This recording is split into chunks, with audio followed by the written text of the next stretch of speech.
Hello guys, आज की video में हम सबसे ज़्यादा इंपॉर्टेंट टॉपिक को कवर करेंगे जो हम अपनी स्पीकिंग में सबसे ज़्यादा यूज़ करते हैं।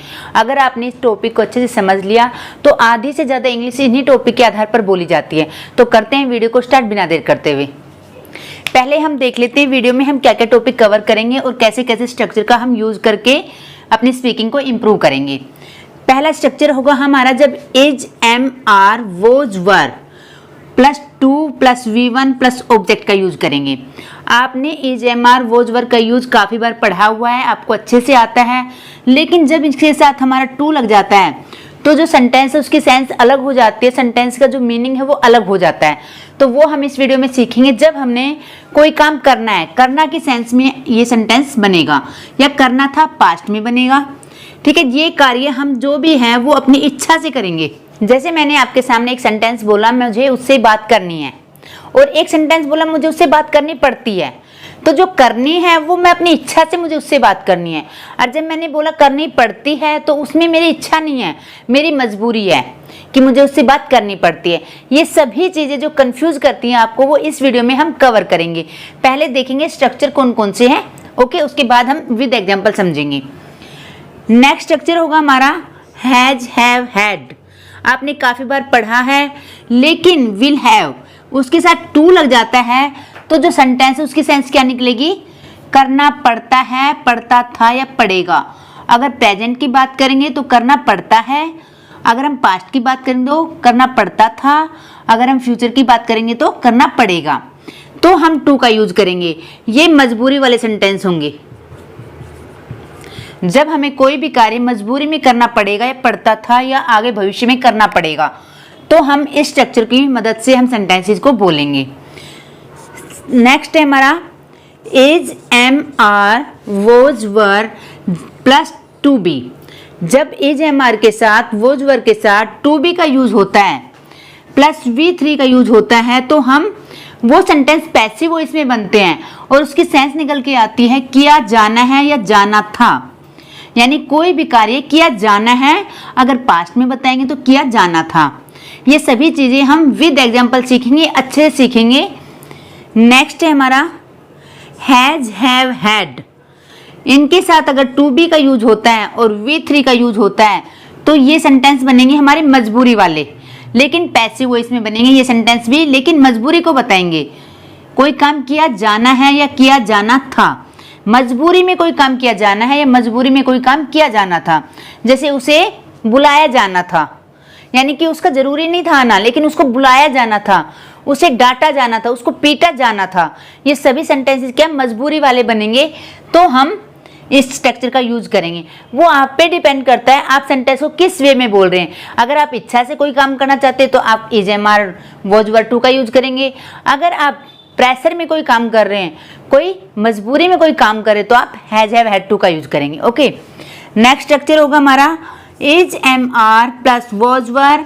उसके साथ अगर बीइंग आ जाता है और V3 का यूज होता है तो हमारे सेंटेंस की सेंस निकलेगी किया जा रहा है, यानी कि कोई काम कंटिन्यू है, किया जा रहा है। जैसे बोलते हैं अच्छा टीवी देखा जा रहा है, अच्छा वहां जाया जा रहा है, अच्छा मुझे याद किया जा रहा है। तो ये सभी सेंटेंस क्या बनेंगे? पैसिव वॉइस में बनेंगे। अगर पास्ट की बात करेंगे तो किया जा रहा था, कोई काम पास्ट में किया जा रहा था। इस तरीके से ये सभी चीजें हम इस वीडियो में सीखने वाले हैं। एग्जाम्पल से सीखेंगे कैसे इनका यूज करते हैं, और हम स्पीकिंग में सबसे ज्यादा इसी टॉपिक को यूज करते हैं। जब आप प्रैक्टिस करेंगे तो आपको अच्छे से महसूस होगा कि हाँ ये टॉपिक तो बड़े काम का है, क्योंकि इसी के यूज से हम आधी से ज्यादा इंग्लिश बोलते हैं। तो एक एक स्ट्रक्चर को बारी बारी से कवर करते हैं। पहला सेंटेंस है हमारा मुझे अंग्रेजी बोलनी है। अब हम इस सेंटेंस में बता रहे हैं कि मुझे अपनी इच्छा से अंग्रेजी बोलनी है। जब कोई काम अपनी इच्छा से करना होता है तो कैसे बनाएंगे? I am to speak English. ये तो बात हो गई हमने जो काम इच्छा से करना है। अगर यहाँ पे मैं बोलती हूँ मुझे अंग्रेजी बोलनी पड़ती है तो कैसे बनाएंगे? I have to speak English. यहाँ पर मैं केवल आपको जो सिंपल सेंटेंसेस है वो बताऊंगी, और बाकी जो स्ट्रक्चर हैं, जो सेंटेंस बनते हैं नेगेटिव में, इंटेरोगेटिव में, डबल इंटेरोगेटिव में, वो सभी आप अपने आप से बनाएंगे। अब आप अच्छे से इनको यूज करना सीख गए होंगे। नेक्स्ट सेंटेंस है हमें आइसक्रीम खानी है। जो आइसक्रीम वो खाने की इच्छा है हमारी, तो कैसे बनाएंगे? We are to eat ice cream. अगर मैंने यहाँ कहा हमें आइसक्रीम खानी पड़ती है, तो कैसे बनाएंगे? We have to eat ice cream. ठीक है, जब मजबूरी दिखानी होगी तो आप हैज हैव का यूज करेंगे, उसके साथ टू लगाएंगे। ओके, मुझे स्कूल जाना था, ये पास्ट की बात है, यानी जाना था लेकिन मैं किसी कारण से नहीं जा सका, तो उसके लिए कैसे बोलेंगे? I was to go to school. यानी मुझे जाना था लेकिन मैं किसी कारण से नहीं जा पाई, मेरी इच्छा थी जाने की। अगर यहाँ कहते हैं स्कूल जाने की इच्छा नहीं है लेकिन मम्मी जबरदस्ती भेजती है, तो कैसे बनेगा सेंटेंस? मुझे स्कूल जाना पड़ता था, पास्ट में जाना पड़ता था, तो कैसे बनाएंगे? I had to go to school, मुझे जाना पड़ता था। नेक्स्ट सेंटेंस हमारा मुझे उससे मिलना था, यानी कि मेरी इच्छा थी मिलने की लेकिन पास्ट की बात है, था आ गया है, तो कैसे बनाएंगे? I was to meet him. Okay, अगर हमें मजबूरी में उससे मिलना था तो कैसे बनाएंगे? I had to meet him. अगर फ्यूचर में मिलना होगा तो कैसे बनाएंगे? I will have to meet him. Okay, तीनों टेंसेज में आपने लगाना है। अगर प्रेजेंट की बात करेंगे हैज हैव का यूज, पास्ट की बात करेंगे हैड का यूज, और हम फ्यूचर की बात करेंगे तो विल हैव का यूज करेंगे। ओके, नेक्स्ट सेंटेंस है उसे टीवी देखना था, यानी कि उसकी इच्छा थी पास्ट में टीवी देखने की, तो कैसे बनाएंगे? उसी के लिए आएगा ही वर टू वॉच टीवी। अगर हमें बोलना हो उसे टीवी देखना पड़ता था, तो कैसे बनाएंगे? He has to watch TV. मुझे खाना बनाना है, यानी मेरी इच्छा है खाना बनाने की, तो कैसे बनाएंगे? I am to cook food. अगर ये है मजबूरी है, मेरी इच्छा नहीं है बनाने की लेकिन मजबूरी में बनाना पड़ता है, मम्मी कहीं गई हुई हैं, तो कैसे बनाएंगे? I have to cook food. Next है उसे दिल्ली जाना है, यानी कि यहाँ पे प्रेजेंट की बात है, वो इच्छा से जाना चाहता है, उसका कोई काम है, तो कैसे बनाएंगे? He is to go to Delhi. आपने कोई भी अपना काम करना है, इच्छा बतानी है, तो आप is am are was were to का यूज करेंगे। अगर मजबूरी बतानी है तो हैज हैव हैड और विल हैव का यूज करेंगे। ओके, अब देखते हैं नेक्स्ट स्ट्रक्चर हमारा क्या होगा। जब भी हमें कोई काम अपनी इच्छा से किया जाना है, यानी कि कोई काम करने की हमारी इच्छा है लेकिन किया जाना है, पैसिव वॉइस में जब हम बोलेंगे, यानी कि ऑब्जेक्ट पे जब ज़्यादा दबाव दिया जाएगा, सब्जेक्ट का कोई मैटर नहीं रहेगा इसमें, ऑब्जेक्ट के बारे में जब बताया जाएगा कि काम किया जाना है या किया जाना था, उसके लिए हमारा स्ट्रक्चर यूज होगा is am are was were plus to be, V3 का यूज होगा इसके साथ, और जो सेंटेंस है उसकी सेंस निकलेगी किया जाना है या किया जाना था, लेकिन इच्छा से, कोई मजबूरी नहीं है, केवल अपनी इच्छा से, और पैसिव वॉइस का ही सेंटेंस होगा। ओके, एग्जाम्पल सीखते हैं। समय से खाना बनाया जाना था, यानी कि इच्छा है खाना बनाने की लेकिन बनाया जाना था, बना नहीं है, बनाया जाना था, यानी खाने पे फोकस है, तो कैसे बनाएंगे? The food was to be cooked on time, यानी कि जो खाना है वो ऑब्जेक्ट है, मैंने पैसिव वॉइस की क्लास में आपको अच्छे से समझाया हुआ है। नेक्स्ट सेंटेंस है हमारा उसे कल ही बताया जाना था, यानी पास्ट की बात है, यानी उसे कल ही बताया जाना था, तो सेंटेंस बनेगा हमारा ही वर to be told tomorrow.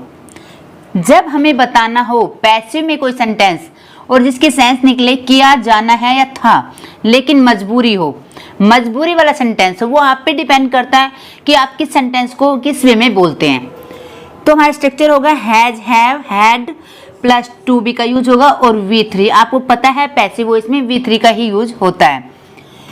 Sentence देखते हैं। The thief had to be caught, यानी कि चोर को पकड़ा जाना था, यहाँ पे हैड टू का यूज हुआ, यानी पास्ट की बात की गई है। जो थीप है यानी कि ये ऑब्जेक्ट है हमारा, पैसिव वॉइस में हमेशा ऑब्जेक्ट पे ही ज्यादा जोर दिया जाता है। तो क्या सेंटेंस बन गया हमारा? The thief had to be caught, यानी चोर को पकड़ा जाना था। नेक्स्ट सेंटेंस है हमारा he had to be called in office, यानी कि उसे ऑफिस बुलाया जाना था, यानी कि मजबूरी था उसको बुलाना, कोई काम था ऐसा जैसे उसको बुलाना था, तो इसमें हैड टू हमें मजबूरी की बात बता रहा है, तो क्या आ जाएगा, he had to be called in office, बुलाया जाना था। नेक्स्ट सेंटेंस है all food had to be finished या ईटन, यानी कि सारा जो खाना है वो खत्म किया जाना था या खाया जाना था। खाना क्या है, हमारा ऑब्जेक्ट है, तो इस पे फोकस है कि खाने को पूरा फिनिश किया जाना था या खाया जाना था। इस तरह से हम मजबूरी वाले सेंटेंस पैसिव वॉइस में ऐसे बनाएंगे। पता है क्या, आपको टॉपिक तो आता है, आपने सीखा हुआ है, लेकिन ये नहीं पता किस टॉपिक को कैसे यूज किया जाता है। हमने इज एम आर को अच्छे से पढ़ा है, लेकिन जब टू आ जाता है तो उसकी सेंस अलग हो जाती है। अगर हमने उसमें मजबूरी की बात करें तो उसकी सेंस अलग हो जाती है, अगर हम पैसिव वॉइस में बोलते हैं तो उसकी सेंस अलग हो जाती है। मेन है एक ही टॉपिक को हर सिचुएशन में बोलना या पढ़ना या सीखना। जब आप हर सिचुएशन में एक टॉपिक को सीख लेंगे तो इजीली आप स्पीकिंग कर पाएंगे। नेक्स्ट स्ट्रक्चर है हमारा, जब हमने पैसिव में किसी काम की कंटिन्यू होने की बात करनी है या दिखाना है तो हम कैसे बनाएंगे, इज एम आर प्रेजेंट के लिए, वॉज वर्ब पास्ट के लिए, बीइंग यूज कर देंगे जब हम कंटिन्यूटी की बात करेंगे, और V3 का यूज करेंगे। यहाँ ऑब्जेक्ट का मतलब है सब्जेक्ट, क्योंकि जो पैसिव वॉइस है उसमें सब्जेक्ट ऑब्जेक्ट बन जाता है, ऑब्जेक्ट सब्जेक्ट बन जाता है। ये मैंने पैसिव वॉइस की क्लास में आपको अच्छे से समझाया हुआ है। सेंस निकलेगी हमारी किया जा रहा है या किया जा रहा था। सेंटेंसेस सीखते हैं। अच्छा, टीवी देखा जा रहा है। जब भी मैं किसी के घर पे गई तो मैंने देखा कि वो टीवी देख रहा है, तो मैंने ये नहीं कहा कि तुम टीवी देख रहे हो। अगर मैं ये बोलती तो ये हमारा एक्टिव का सेंटेंस होता। मैंने कहा अच्छा टीवी देखा जा रहा है, तो क्या होगा, अच्छे के लिए आ जाए well TV is being watched, यानी कि टीवी देखा जा रहा है। नेक्स्ट सेंटेंस है खाना बनाया जा रहा है, यानी जब मैं वहां पे पहुंची तो कोई भी है बंदा, वो खाना बना रहा है, तो मैंने कहा खाना बनाया जा रहा है, तो the food is being prepared. ठीक है। नेक्स्ट सेंटेंस है हमारा तैयारी की जा रही थी, यानी कि जब भी कोई वहां पे पहुंचा तो दूसरे बंदे को बताया जा रहा है कि वहां पर क्या हो रहा था, तैयारी की जा रही थी। तो कैसे बोलेंगे, the preparation was being done, यानी कि तैयारी की जा रही थी। अब ये तो बात होगी जो भी हमने स्ट्रक्चर सीखे, is am are was verb का हम किस किस सिचुएशन में कैसे कैसे यूज करते हैं, और जो सेंटेंस है उसकी सेंस क्या होती है, सिचुएशन क्या होती है। अगर टू लगता है तो उसका मीनिंग क्या निकलता है, बीइंग लगता है तो क्या निकलता है, अगर हैज हैव टू का यूज करते हैं, विल हैव टू का यूज करते हैं तो उसकी सेंस क्या निकलती है। ये सब इस वीडियो में हमने कवर किया। अब बात कर लेते हैं हम प्रैक्टिस कैसे करें। सीख तो हमने काफी कुछ रखा है, लेकिन हम बोल नहीं पाते हैं। बोलने के लिए आपको करना क्या है, मैं पहला स्ट्रक्चर लेती हूँ जिसमें हमने इच्छा से कोई काम करने के बारे में बात करनी है। तो क्या आ जाएगा, आई एम टू। आप अपनी टंग पे लाएंगे I am to, we are to, they are to, he is to. जब हमारी टंग पे सभी सब्जेक्ट के साथ ये आ जाएगा तो आप बनाएंगे आई एम टू गो, मुझे जाना है, वी आर टू स्टडी, हमें पढ़ना है, दे आर टू वॉक, हमें घूमना है, ही इज टू कुक, यानी कि उसे खाना बनाना है। इच्छा से जो भी काम करना है, प्रेजेंट की बात हुई। अगर इच्छा से कोई पास्ट में काम करना था तो आप वॉज वर्ब का यूज करेंगे। तो इस तरह से आपने प्रैक्टिस करनी है। अगर वीडियो आपको अच्छी लगे तो वीडियो को लाइक करके चैनल को सब्सक्राइब जरूर कर ले। तो मिलते हैं नेक्स्ट वीडियो में, तब तक के लिए राधे राधे।